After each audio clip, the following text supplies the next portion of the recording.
Hello friends, good morning. स्वागत है आपका हमारे YouTube channel classes for RS. और आज हम जो अपनी संधि की क्लास है, संधि, उस संधि की क्लास को कंटिन्यू करेंगे। और संधि में अब तक हम स्वर संधि पढ़ चुके हैं। स्वर संधि हम कंप्लीट कर चुके हैं और उसके बाद हमारा जो अगला व्यंजन संधि पढ़ रहे थे,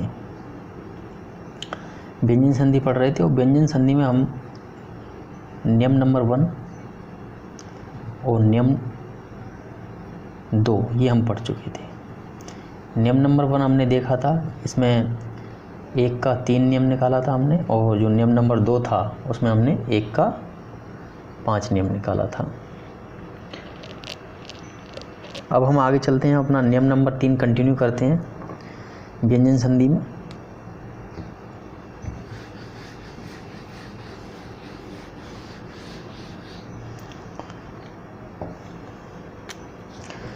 तो व्यंजन संधि में नियम नंबर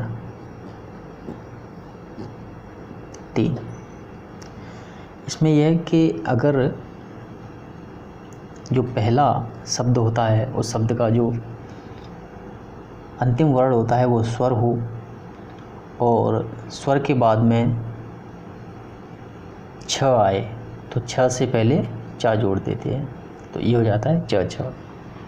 ठीक है, जैसे अगर हम इसकी परिभाषा लिखें, यदि किसी भी स्वर के बाद, यदि किसी भी स्वर के बाद, यदि किसी भी स्वर के बाद छ आए, किसी भी स्वर के बाद छ आए तो संधि करने पर, संधि करने पर छ से पहले च, संधि करने पर छ से पहले च का आगम होता है, च का आगम होता है। यानी कि जैसे अगर हम इसको एग्जाम्पल से लें तो अनु प्लस छेद, इस तरीके से ये शब्द है।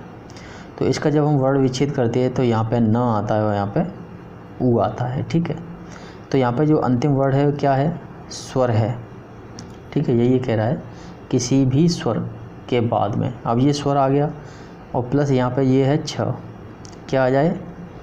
छ आ जाए। ये कह रहा है छ आए तो संधि करने पर छ से पहले च जुड़ जाता है। तो जब इनकी संधि करेंगे तो ये क्या हो जाएगा? छ से पहले च जुड़ जाएगा, छ छ हो जाएगा। इसकी संधि करेंगे तो ये बनेगा अपना ऊ निकल गया तो अ न,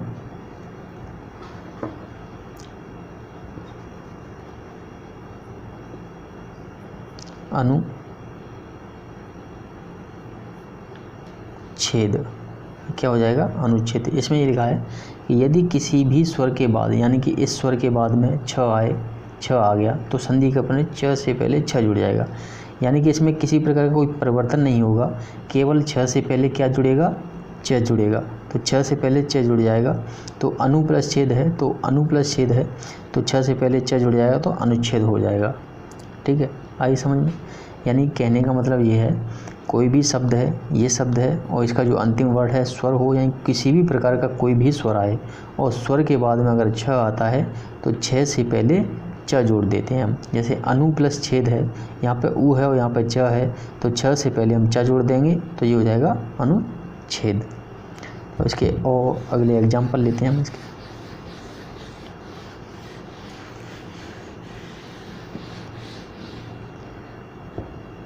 एग्जाम्पल नंबर 2, यानी कि स्वर आए और स्वर के बाद में अगर छ आए तो छ से पहले केवल इसमें च जोड़ देते हैं। नंबर 2 एग्जाम्पल लेंगे, जैसे प्लस छेद। ठीक है, अब यहाँ पे ये ई है प्लस यहाँ पे छ है, तो क्या है, स्वर के बाद में छ आए तो च जोड़ देते हैं, तो ये हो जाएगा च छ, तो ये क्या हो जाएगा, परिच्छेद। परिच्छेद। तीसरा एग्जाम्पल है अपना आ प्लस छादित।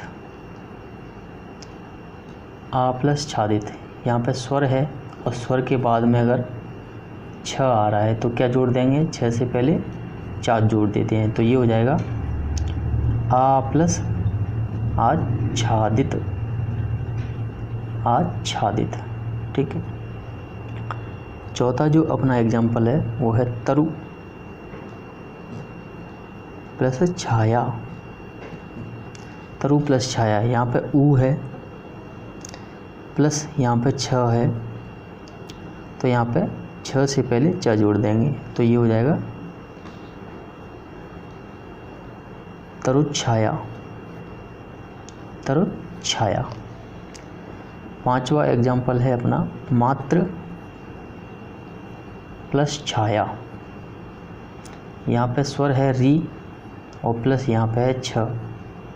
इसमें कहा है कि स्वर के बाद में छ आए तो छ से पहले च जोड़ देंगे, तो ये च छ होगा, तो ये हो जाएगा मात्र। मात्र छाया। ठीक है, और इसके एग्जाम्पल लेते हैं हम।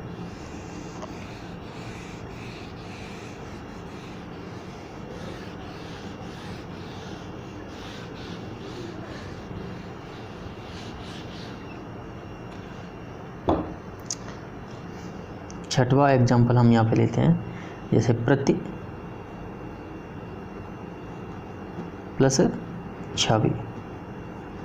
यहाँ पे ई की मात्रा है, ई स्वर है यहाँ पे, और यहाँ पे छ है, तो छ से पहले च जोड़ देंगे, यानी कोई स्वर आए और स्वर के बाद में छ आ जाए तो छ के बाद में च जोड़ दिया जाता है, च छ हो जाता है, तो ये हो जाएगा प्रतिच्छवि। प्रतिच्छवि। सातवां अपना एग्जाम्पल है, जैसे छत्र प्लस छाया। तो इत्र में अ स्वर है और प्लस यहाँ पे छ है, तो छ के आगे च जुड़ जाएगा, ये हो जाएगा च छ, ये हो जाएगा छत्र छाया। छत्र छाया। ठीक है। आठवां अपना एग्जाम्पल है वि प्लस छेद। ई है और ई के बाद में छ है, तो इसमें च जोड़ देंगे, ये हो जाएगा विच्छेद। ये हो जाएगा अपना विच्छेद।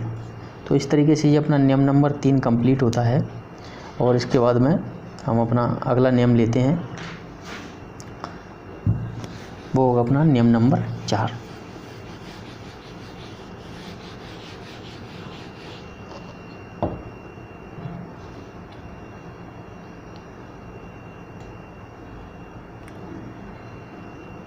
तो नियम नंबर 4 इसमें है कि अगर ई और ई हो या फिर ऊ या ऊ हो, अगर इनके बाद में अगर स आ जाता है तो ये स किस में बदल जाता है, स बदल जाता है सा में। ठीक है, यानी कि अगर इसको हम परिभाषा के रूप में लिखें, परिभाषा के रूप में अगर हम इसको यहाँ पर लिखें तो ये होगा कि यदि ई या ई, ऊ या ऊ के बाद, ऊ के बाद स आए, स आए तो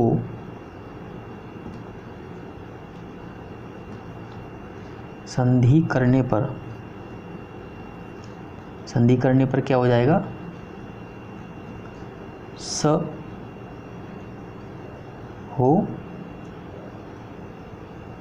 जाता है। हम उदाहरण से समझें इसको, वी प्लस सम, यहाँ पे ई है और यहाँ पे सा है, तो इस सा किस में बदल जाएगा, सा बदल जाएगा सा में, तो ये हो जाएगा वे सम। यही ये नियम नंबर 4 कह रहा है कि अगर ई या ऊ के बाद में अगर स आता है तो वो बदल जाएगा शा में। ठीक है, यदि ई या ऊ के बाद में कौन सा वर्ड आए, स वर्ड आए, तो संधि करने पर जो सा है वो सा में बदल जाता है। एग्जाम्पल के तौर पे हम देखें तो वी प्लस सम है, वी में मात्रा है ई की और ये सा है, तो सा बदल गया सा में, ये हो गया विषम। दूसरा एग्जाम्पल लें हम इसका, जैसे सु प्लस समा, सु प्लस समा, तो यहाँ पे ऊ है, यहाँ पे सा है, ऊ के बाद में स आ रहा है तो ये स बदल जाएगा सा में, तो ये हो जाएगी सुषमा। ये क्या हो जाएगी, सुषमा, और सुषमा का अर्थ होता है सौंदर्य, सौंदर्य। ठीक है, तीसरा एग्जाम्पल लेंगे, जैसे सु प्लस स्मिता, सु प्लस स्मिता, यहाँ पे ऊ है और यहाँ पे है सा, तो ये सा बदल जाएगा सा में, तो ये हो जाएगी सुस्मिता, सुस्मिता। सुस्मिता का जो अर्थ होता है अच्छे ढंग से मुस्कुराने वाली, इसका अर्थ क्या होता है, सुस्मिता यानी कि अच्छे ढंग से मुस्कुराने वाली। चौथा एग्जाम्पल लेंगे हम, यह है नि प्लस संग, यहाँ पे ई है और प्लस यहाँ पे स है, तो उदाहरण बताया गया है, एग्जाम्पल में बताया कि ई के बाद में या ऊ के बाद में स आता है तो स किस में बदल जाएगा, श में बदल जाएगा, तो ये स किस में बदल जाएगा, ई आ रहा है तो ये बदल जाएगा सा में, तो ये हो जाएगा नि प्लस संग, निशंग। अगले एग्जाम्पल लेते हैं हम इसके,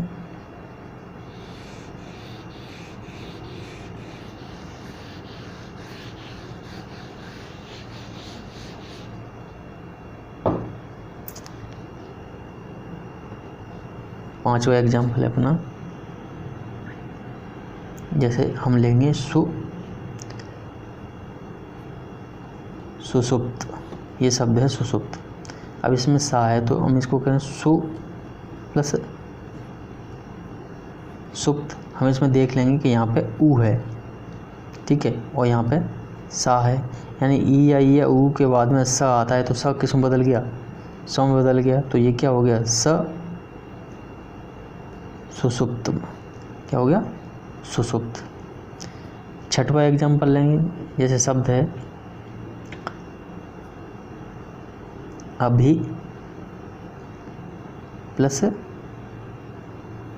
सेक, अब यहाँ पे है ई और यहाँ पे है स, ई या ई के बाद में ऊ या ऊ के बाद में स आए तो स बदल जाता है सा में, तो इस प्रकार हम यहाँ पे लिखेंगे, तो ये हो जाएगा अभी शेख, बच्चन नहीं, अभिषेक। सातवां एग्जाम्पल हम लेंगे यहाँ पे नि प्लस सेध, यहाँ पे ई है और यहाँ पे है सा, तो ये बदल जाएगा सा में, ठीक है, ये बदल जाएगा सा में, तो ये हो जाएगा नि से ध, ये हो जाएगा निषेध। ठीक है, तो इसका एक और एग्जाम्पल ले लेते हैं अपन, जैसे नि प्लस सिद्ध, यहाँ पे ई है और यहाँ पे सा है, तो ये बदल जाएगा सा में, ई के बाद में सा है तो ये बदल जाएगा सा में, ये है नि सिद्ध, ये है निषिद्ध। ठीक है, तो ये अब जो नियम नंबर 4 है ये अपना कंप्लीट होता है, और इसके बाद हम लेंगे यहाँ पे अपना नियम नंबर 5।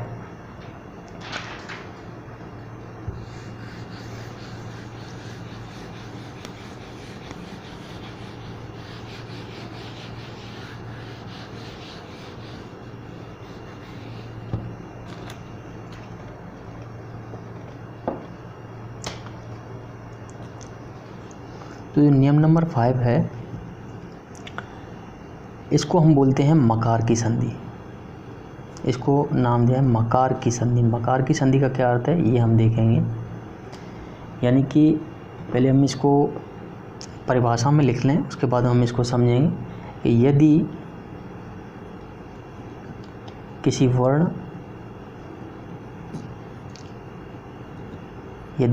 वर्ण पर अनुस्वार, यदि किसी वर्ण पर अनुस्वार, यानी कि अनुस्वार का चिन्ह क्या होता है, ये होता है, ठीक है, लगा हो, यदि किसी वर्ण पर अनुस्वार लगा हो तो संधि करने पर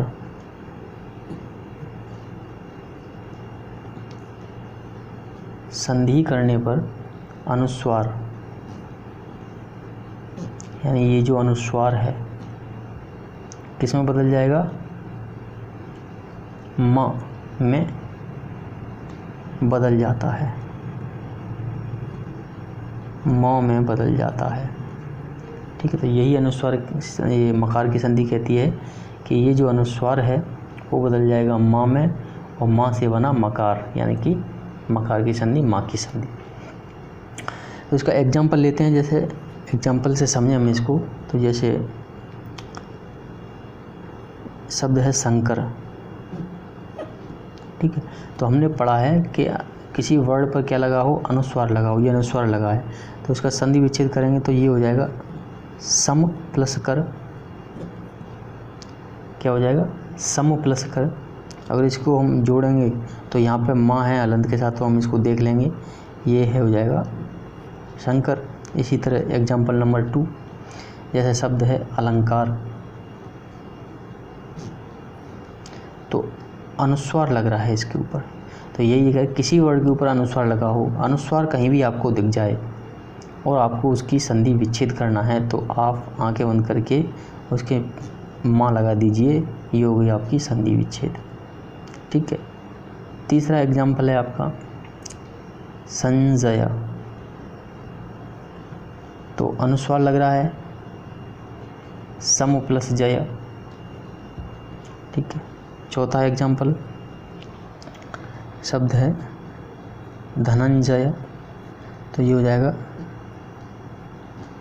धनम प्लस जय। पांचवा है पंडित, पम प्लस डित, पम प्लस डित। छठवा एग्जाम्पल लेंगे हम इसका, यानी किसी भी वर्ड के ऊपर अलंकार लगा हो तो अलंकार को हटा के हम वहाँ पर माँ जोड़ देंगे, तो वो हो जाएगी मकार की संधि, ठीक है। इसके बाद 6 शब्द है खंड, तो इसमें हो जाएगा खम प्लस ड, यानी मकार लग रहा है, यानी कि ये अनुस्वार लग रहा है, तो अनुस्वार के बाद में हम क्या करेंगे, इसको माँ कर लिख देंगे, तो ये हो जाएगा खम प्लस ड। 7वां एग्जाम्पल, जैसे शब्द है संदेह, संदेह, तो यहाँ पे अनुस्वार लग रहा है और संधि करेंगे हम इसमें, तो ये हो जाएगा सम प्लस देह, सम प्लस देह, ठीक है। इसी प्रकार से शब्द है संधि, संधि को अगर हम विच्छेद करेंगे तो यहाँ पे अनुस्वार का हटा के इसमें माँ लिखेंगे, तो सम प्लस धी। 9वां अपन एग्जाम्पल लेंगे यहाँ पे संपादन, संपादन, तो ये हो जाएगा सम प्लस पादन। एग्जाम्पल नंबर 10, जैसे संप्रेषण, संप्रेषण, तो यहाँ हम करेंगे सम प्लस प्रेषण, सम प्लस प्रेषण। जैसे शब्द है संरक्षण, सम प्लस रक्षण, यानी कि कोई भी शब्द है और शब्द के ऊपर अनुस्वार लगा हुआ है, तो संधि विच्छेद करने पर हम अनुस्वार को उस शब्द पर से हटा देंगे और उसके स्थान पर हम क्या लगा देंगे, माँ लगा देंगे। ये हो जाती है मकार की संधि। ठीक है, एक शब्द और जैसे आप यहाँ पर देखें संसार, तो इसकी संधि करें तो सम प्लस सार। तो इस तरीके से ये अपन ने 5 नियम यहाँ पे कंप्लीट कर लिए। ठीक है, हमने यहाँ पे अपने 5 नियमों को टोटल कंप्लीट किया है।